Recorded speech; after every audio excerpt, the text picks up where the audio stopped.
Thank you to you as well. Good afternoon, everybody.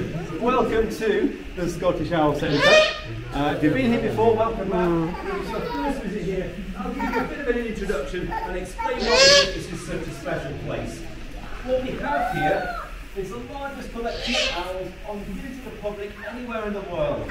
We've got over 160 birds here altogether of 50 different types of owls that range in size from the tiny little fruit and the Pygmy owl, the third smallest owl in the world, never gets any bigger than the size of a sparrow when it's fully grown. All the way at the top end of the scale, we have the huge Siberian Eagle Owls, the largest type of owl in the world. With all these different sizes and different colours, it's cold, wet and rainy. If it's windy or raining or snowing, the owls might just want to stay indoors and keep cosy and dry. Just like me, really. But on other days, if it's warm and sunny, they might sit out and sunbathe instead. So they're not that different from people in some ways. But they start having hatches. Well, this is the whole point. If our birds are in pairs and happy and comfortable, maybe they will breed. If they breed, it's kind of a... Well, you can see on the top of his head, it looks like he's got these big horns there. But they're not really horns, they are only feathers. And they're above the eye, and they move up and down depending what mood the owl is in. So I could look at him and decide whether it's safe for me to work with. So if the tufts are above the eye and they move up and down depending what mood they're in, well, we've got those things too, haven't we? They're called eyebrows. But I suppose calling this the great eyebrow owl wouldn't sound very cool, would it? But great horned owl it is. Now, if those tufts are sticking out sideways, then I know that the bird is relaxed and happy and comfortable. If they are pointing up at the sky, then the owl is angry. Yes. If they are flat on the head, the owl is either flying, like we just did, or the owl might be scared. So I'm watching his body language to tell how he is feeling right now. Now, great horned owls are, but mostly at night time. So when we're talking about owls hunting at night, this bird really in America does the same job as a red-tailed hawk, but at night time.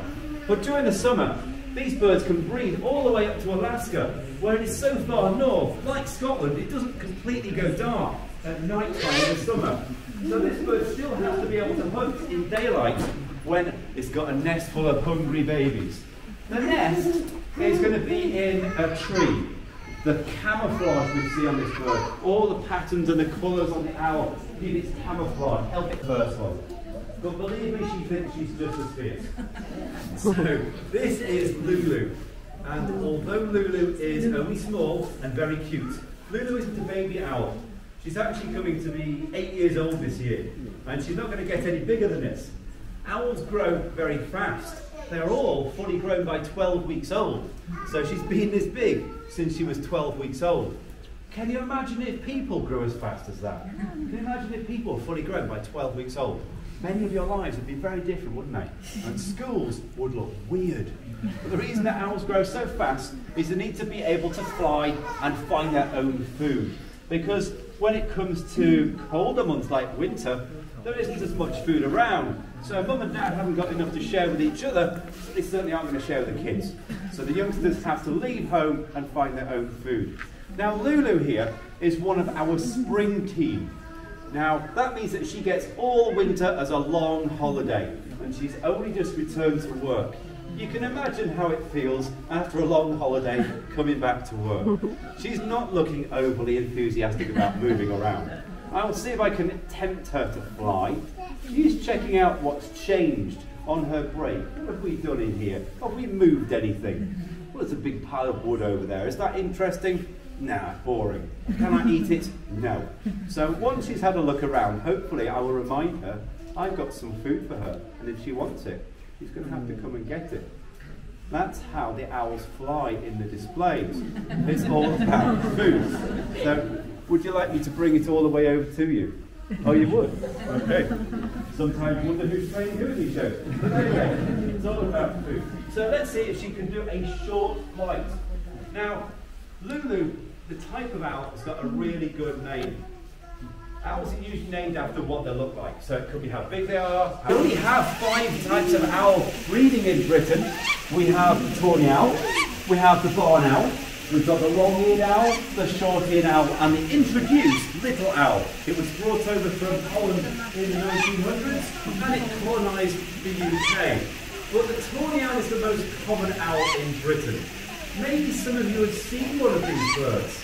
Could you put your hand up for me if you've ever seen a tawny owl in the wild? Few of you. Not very many though. Well, that doesn't really surprise me that much. Very good. I can hear a lot of twit-twoos. Now, if you've heard twit-twoo, you have heard a tawny owl. And I know that for a fact because the tawny owl is the only owl in the world that says twit-twoo. Can you imagine if all 274 different types of owl in the world only said twit-twoo? How would they know who's talking to each other? They'd get very confused, wouldn't they? So owls make lots of different sounds. Way before me, so I need a distraction. Here's a nice juicy chicken leg. Run, quick!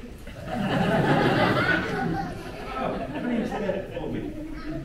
Some people go to the gym. I just have an owl. Turn the owl. Tony, where's he gone? Where's he gone? It's up in the rafters. What do you think? There's a tree.